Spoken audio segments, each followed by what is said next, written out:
Buenas estudiantes, cuando hablamos de trabajo de parto distóxico o parto distóxico, tenemos que necesariamente incluir los tres factores principales que pueden ocasionarlo o el cual están involucrados. El primero sería el motor, las contracciones uterinas de la paciente, así como la maniobra valsalva con glotis cerrada voluntaria que realiza la paciente o sea el pujo. Otro elemento importante sería el canal que puede ser canal óseo, canal duro o canal blando, que corresponde al tejido músculo-neurótico que acompaña a la pelvis. Y otro elemento importante corresponde al móvil, todo lo que transita por ese canal de parto. Sería el feto, placenta, cordón umbilical, etc. Hoy vamos a referirnos a la distosia dinámica que corresponde al motor, la fuerza contráctil uterina del útero o de la paciente. La distosia dinámica corresponde a aquellas distosias producidas por una actividad uterina defectuosa, ineficaz o inapropiada para conseguir la dilatación cervical o el descenso del feto. A grandes rasgos, la clasificación de estas distosias dinámicas corresponde a las cuantitativas, donde hay un patrón aritmético para su cálculo, y las cualitativas. La diferencia entre ambas es que el triple gradiente descendente descrito por Álvarez Caldeiro, en las cuantitativas se encuentra conservado y el triple gradiente descendente en las cualitativas se encuentra alterado. Esa es la diferencia básica. Triple gradiente descendente, deben recordar ustedes que corresponde a los elementos de propagación, intensidad y duración de la onda contráctil que fueron descritos por Álvarez Caldeiro. Comenzamos y recordarán que el inicio de las contracciones sucede en uno de los marcapasos uterinos que se encuentran ubicados en los cuernos uterinos, principalmente el derecho. De ahí inicia la contracción y se propaga hacia el cuello, por todo el cuerpo uterino hasta el cuello. La intensidad de la contracción, por supuesto, es más evidente, más fuerte a nivel del fondo del cuerpo uterino, porque ahí se concentran la mayoría de las fibras musculares lisas del útero. Igualmente así, la propagación y la intensidad, la duración también es mayor en el fondo uterino, porque se inicia en el fondo y culmina en el cuello, pero las contracciones cesan en forma simultánea, de tal manera que debe durar más donde comienza en un inicio. De entre esos tipos conservados de las cuantitativas, expresión de las contracciones en abundancia, en más o en menos. Tipicamente alterado, las cualitativas las vamos a clasificar a su vez en aquellas contracciones uterinas generalizadas y aquellas contracciones, asimismo, inversión e incoordinación. Vamos a hablar entonces primero de la clasificación de las cuantitativas, en más o en menos, llamadas hipodinamias y llamadas hiperdinamias, cuando están las contracciones en más. Cuando hablamos de más y menos me refiero a lo que ustedes conocen cuando el intervalo, vamos a hablar de un intervalo del tono, de la frecuencia de las contracciones, igualmente así de las intensidades. Cuando hablamos del tono uterino, sabemos que el tono uterino constituye un intervalo entre 8 a 12 milímetros de mercurio. Muy bien, cuando tiene menos de 8 milímetros de mercurio, hablamos de más de 12 milímetros de mercurio. Igualmente así, la frecuencia de contracciones se puede clasificar en bradisistolia, cuando tiene menos de 2 contracciones en 10 minutos, y taquisistolia, cuando tiene contracciones mayor de 5 en 10 minutos. El concepto que faltaría sería con respecto a la intensidad. La intensidad se puede clasificar en hiposistolia, cuando la intensidad de la contracción expresada en milímetros de mercurio son aquellas menos de 20 en milímetros de mercurio. Estamos exceptuando aquí la presión intrauterina del tono, ¿ok? Exceptuamos el tono. Hablamos de hipersistolia cuando esas contracciones tienen una intensidad mayor de 50 milímetros de mercurio. Estas hipodinamias, estas distosias dinámicas cuantitativas, estamos hablando de la hipodinamia en este caso, cuyos intervalos están por debajo del rango normal en cuanto a intensidad, duración, en cuanto también en la cantidad de contracciones o la frecuencia de las mismas. Entonces pueden constituirse en primarias o primitivas y también secundarias. Lógicamente eso estriba cuando se inician estas contracciones. Cuando son primarias, porque se inician del inicio del trabajo de parto, del principio del trabajo de parto. Cuando son secundarias son aquellas que se presentan en la culminación del periodo de dilatación, incluso en el periodo expulsivo. Entonces, volviendo a las primarias o primitivas, pueden clasificarse estas hipodinamias de las distosias dinámicas cuantitativas en dos tipos. Puede ser la causa de dos tipos, funcionales o mecánicas. Las funcionales por inhibiciones psicógenas o por inhibiciones también transitorias. Inhibiciones psicógenas se refiere básicamente al temor, la angustia que produce el trabajo de parto, que lleva aumento de la secreción de adrenalina y por lo tanto inhibición de las contracciones.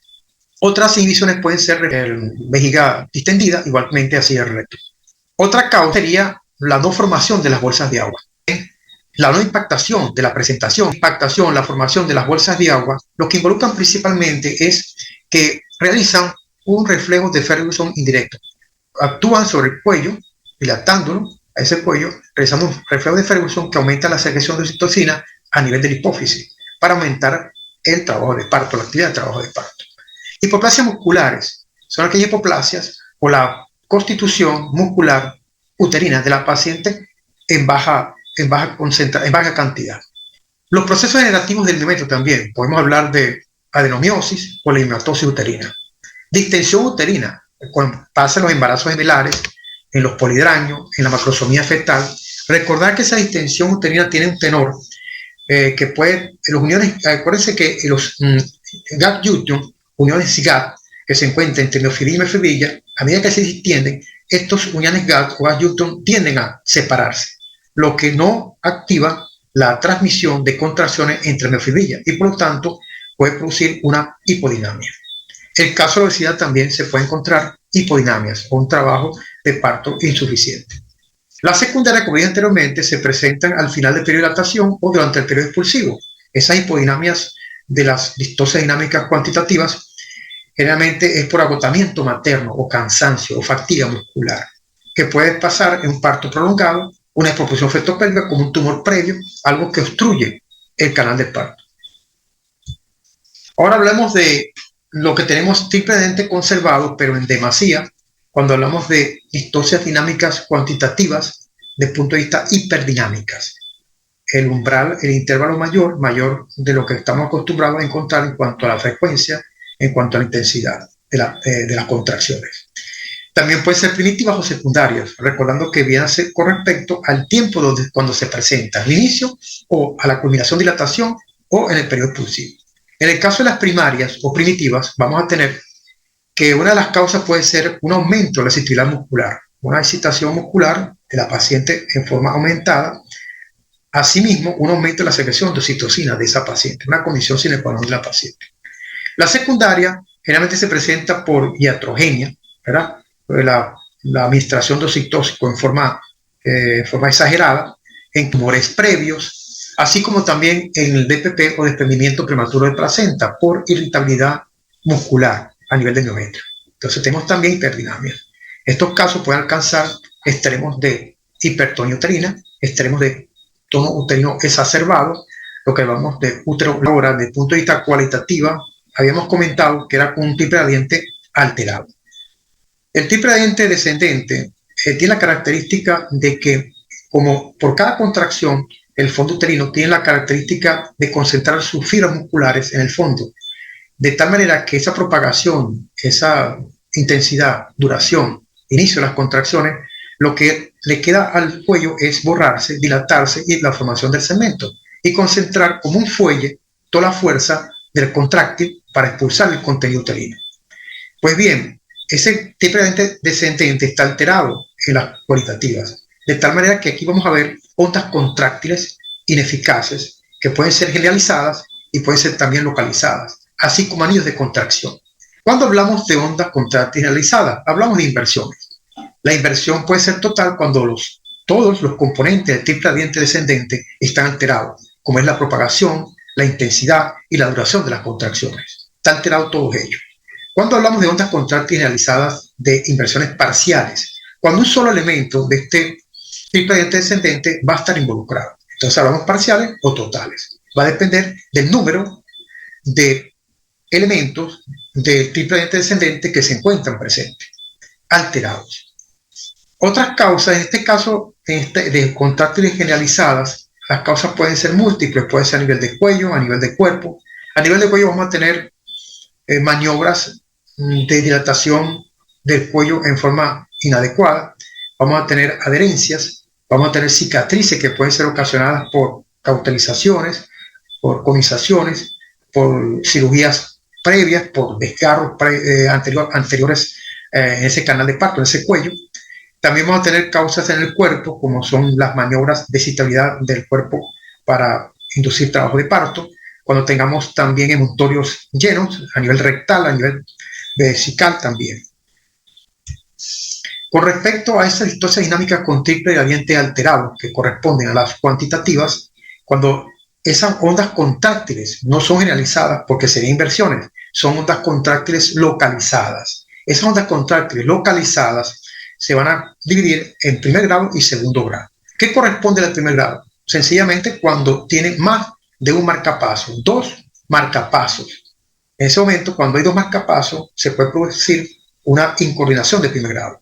Cuando se presentan 3 o más marcapasos involucrados, ya hablamos de incoordinaciones de segundo grado. Las otras características de contracciones uterinas localizadas por distosias dinámicas de tipo cualitativas, por un triple gradiente alterado, podemos hablar de los anillos de contracción. Los anillos de contracción, el más característico quizás sea el anillo de Van. El anillo de Van corresponde a un anillo que es fisiológico, mientras ascienda hasta la sínfisis del pubis. Cuando ese anillo de Van, que es la separación que hay entre el segmento y el cuerpo uterino, asciende por encima de la sínfisis púbica, ya se transforma en un anillo de Van patológico. Ese anillo de Van tiende a subir o extenderse hasta la cicatriz umbilical, traccionando entonces así los ligamentos redondos que pueden palparse como cuerdas tendinosas, y llamamos el signo entonces de Van Frommer, en ese momento de Van Frommer. Cuando ese anillo de contracción de Van Frommer puede concomitantemente presentarse con edema de cuello y congestión vascular, así como pérdida hemática escasa, oscura, por ser cervical, hablamos entonces del signo de Van Frommer-Pilar. Recordad también que esta característica se puede visualizar, se puede palpar este anillo de Van Frommer con una topografía de reloj de arena del útero, en forma de reloj de arena. ¿Cómo hacemos el diagnóstico? El diagnóstico inicialmente podemos hacer un diagnóstico clínico, cuando vemos que al palpar, pero en la inspección podemos ver en pacientes delgadas ese anillo de contracción que anteriormente reseñamos con respecto al signo de Van Frommer, cuando vemos esta topografía uterina en forma de reloj de arena. Podemos palpar también un útero en las contracciones que no sea, que sea una contracción tenue y que dure muy poco tiempo, la duración sea muy corta. Entonces podemos ver que puede ser un signo de hipodinamia. Podemos también palpar intercontracciones o intervalos muy largos de contracción o intervalos muy cortos que pueden llevar a una taquicistolia y después posteriormente una hipertonía uterina. Podemos palpar también un tono uterino exacerbado que tiene intervalos muy cortos entre las contracciones, o incluso úteros leñosos cuando no hay diástole o no hay cese de contracción, sino persiste completamente una sístole, una contractura completa sin intervalos de descanso. Pero tenemos una forma de registrarlo mucho más fehaciente, mucho más exacta, con monitores. Tenemos tocodinamómetros que determinan las características de la onda contráctil, que se puede colocar un receptor en el abdomen de la paciente, en la superficie abdominal de la paciente, y vemos las características de ondas contráctiles como la intensidad, la duración de las mismas. Y si a esto le sumamos un tococardiógrafo, podemos evaluar también las características de la frecuencia cardíaca fetal. Así evaluamos entonces un monitoreo materno-fetal, que sería lo ideal. Tratamiento de las distosias cuantitativas, cualitativas, dependiendo de su causa, es lo importante. Va a depender de su causa principalmente. Sin embargo, utilizamos medidas generales, como son descartar la causa, principalmente, lo primordial, evaluar la administración de medicamentos que hemos realizado o hemos omitido, como son oxitóxicos. En el caso de omitirlo o no hipodinamia, vamos a ver que la paciente continúa con la misma. En el caso de tener que retirarlo porque la paciente hace una hiperdinamia. En el caso de anestésicos, no colocar anestésicos o uteroinhibidores en inicio de trabajo de parto, porque la paciente va a hacer su hipodinamia. Colocar uteroinhibidores en el caso de hiperdinamias es importante, incluso sedantes.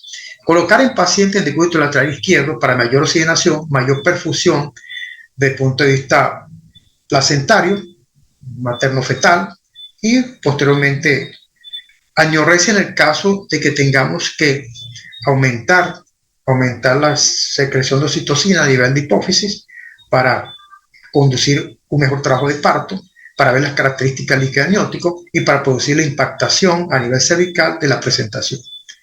Igualmente así, hidratación de la paciente para evitar su deshidratación, su mayor inicio de fatiga, incluso en los casos que necesitamos oxigenoterapia hay que administrar.